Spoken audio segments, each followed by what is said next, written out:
اور تیسرا اس کیس میں خاص طور پہ جو ججز کے خلاف کیسز ہوتے ہیں اس میں وہ پروسیکیوٹر بھی ہوتا ہے سپریم جوڈیشل کونسل کی طرف سے، تو اس حیثیت میں بھی اس نے پیش ہونا ہے کہ اس حیثیت میں وہ کیا کہتا ہے. یہ تینوں حیثیتوں میں بہرحال چاہے کتنی بھی حیثیتیں ہوں لیکن آئین تو بڑا واضح ہے. لیکن اٹارنی جنرل کے آفس سے ہی ایک شخصیت نے بطور پروسیکیوٹر جسٹس شوکت عزیز صدیقی کو ان کے عہدے سے ہٹانے میں بڑا کردار ادا کیا.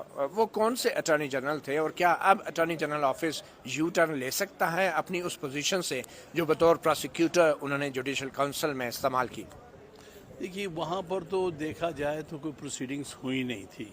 ایک پیشی ہوئی تھی وہ بھی ان کیمرہ ہوئی تھی، اس لیے وہاں پر تو اٹارنی جنرل نے بظاہر کوئی بھی بحث نہیں کی تھی. کون تھے اس اٹارنی جنرل؟ وہ اس وقت تھے انور منصور صاحب. اچھا، میں نے انہوں نے اپنی زبان سے ایک لفظ بھی نہیں کہا تھا.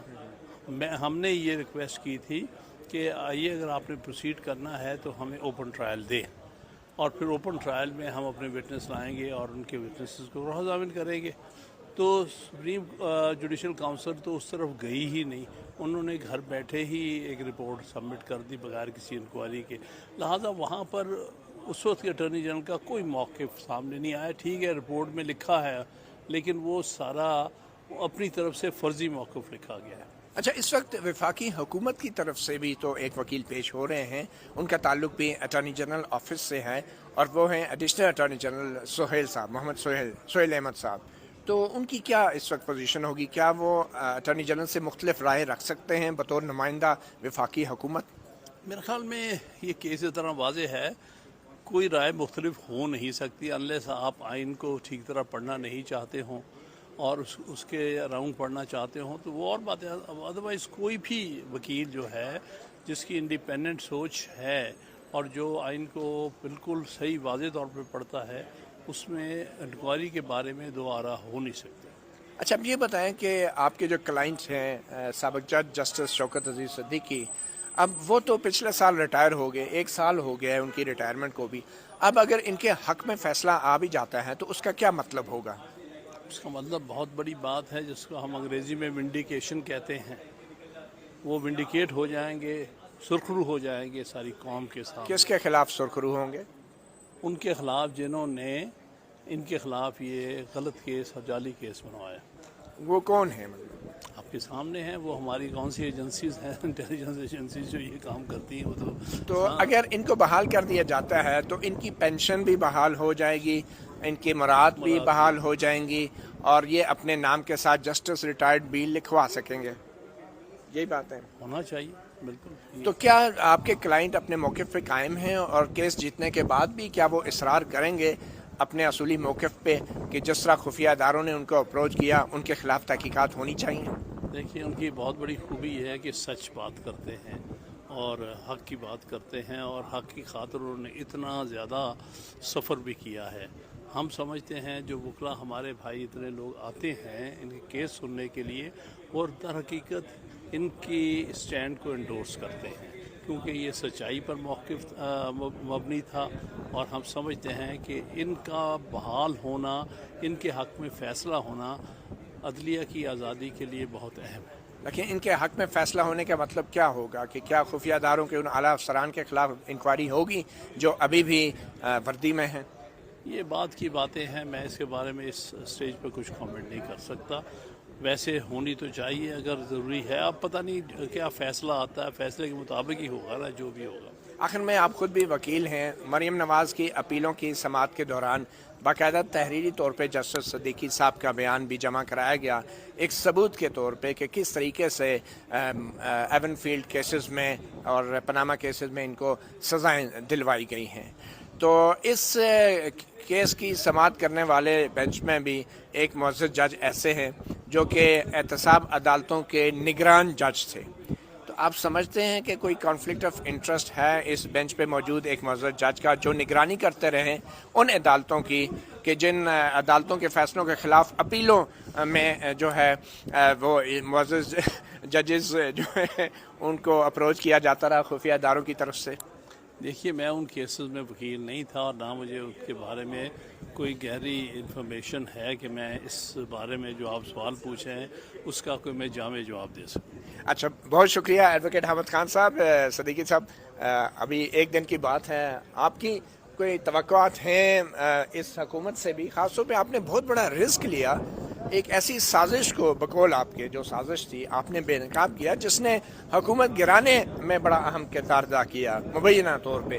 تو آپ کیا دیکھتے ہیں کہ آپ نے جہاں اتنا بڑا خطرہ مول لیا، اپنا پورا کیریئر داؤ پہ لگا لیا، تو کیا جو نون لیگ کا جو بیانیہ ہے اور جو سیاسی جماعتوں کا بیانیہ ہے اور اب وہ حکومت میں ہیں، تو آپ سمجھتے ہیں کہ کیا عوام کے لیے اب ان کو اس اصولی موقف پہ قائم رہنا پڑے گا جس اصولی موقف کی خاطر آپ نے اپنا کیریئر تک داؤ پہ لگا دیا؟ دیکھیں، میں تو سپریم کورٹ میں اس وقت آیا جب پاکستان میں تحریک انصاف کی حکومت تھی اور جناب عمران خان صاحب ملک کے وزیر اعظم تھے.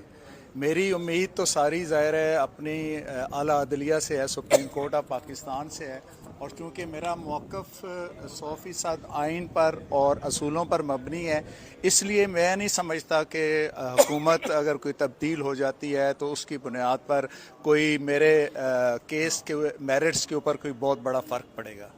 تو آپ نے جو اتنے بڑے بات کی، دعوے کیے تقریر میں، تو اب اگر آپ کے حق میں فیصلہ ہو جاتا ہے تو آپ وہ سارا معاملہ بھول جائیں گے یا اس کو مزید آگے لے کر چلنا چاہیں گے، یا آپ کی جو توقع ہوگی کہ حکومت اس تمام معاملے میں یا عدلیہ انکوائری کرے؟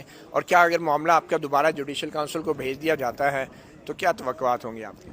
دیکھیں، ابھی ٹیکنیکلی تو سپریم جوڈیشل کونسل میں اگر معاملہ ریمانڈ کر کے بھیجا بھی جاتا ہے تو وہ وہاں پہ ری ٹرائل تو ہو نہیں سکتا، کیونکہ آئی ایم نو مور اے جج. اور دوسری بات یہ ہے کہ میرا تو بڑی اس میں واضح موقف ہے کہ جو آپ اصول کے اوپر، حق کے اوپر، سچ کے اوپر سٹینڈ لیتے ہیں، دیٹ از فار لائف. وہ حالات کے تبدیل ہونے سے آپ کا وہ موقف تبدیل نہیں ہوتا. میں نے تو جس دن 21 جولائی کو تقریر کی تھی اور میں نے 22 جولائی کو اس وقت کے چیف جسٹس میاں ثاقب نثار صاحب کو لیٹر لکھا تھا کہ جناب یہ ایک چیز ہے، اس کے حوالے سے آپ ایک جوڈیشل کمیشن کانسٹیٹیوٹ کریں، اور اگر میرے کہی ہوئی باتیں جو ہیں وہ غلط ثابت ہوتی ہیں تو چاہے جتنی بڑی سزا مجھے دینا چاہیں وہ مجھے دے دیں، لیکن صرف مجھے اتنا بتا دیں کہ اگر میرے الزامات سچ ثابت ہوتے ہیں تو جن لوگوں نے یہ سب کچھ کیا ہے ان کے خلاف آپ کیا ایکشن لیں گے. اس لیٹر کا کبھی کسی سٹیج پر کوئی جواب نہیں دیا گیا. تو اگر کسی سٹیج کے اوپر آنریبل سپریم کورٹ یا گورنمنٹ کو اس حوالے سے کوئی کمیشن کانسٹیٹیوٹ کرتی ہے اور مجھے اس میں بلایا جاتا ہے بطور وٹنس، تو میں گواہی دوں گا. اچھا جج صاحب، آپ پہ یہ بھی ایک چارج لگایا گیا کہ آپ نے خفیہ اداروں کے اہلکاروں کو گھر پہ بلا کے چائے بھی پلائی، اور شاید یہ ملاقات ایک بار نہیں ہوئی، اور آپ نے ان ملاقاتوں کا بر وقت چیف جسٹس اس وقت کے ثاقب نثار صاحب کو مطلع نہیں کیا. تو اس کی کچھ وجوہات آپ بتانا چاہیں گے؟ لیکن پہلی بات تو یہ میں واضح کر دوں کہ اطلاعات مطلع کرنے کے لیے میں نے اپنے چیف جسٹس ہائی کورٹ کو بھی مطلع کیا.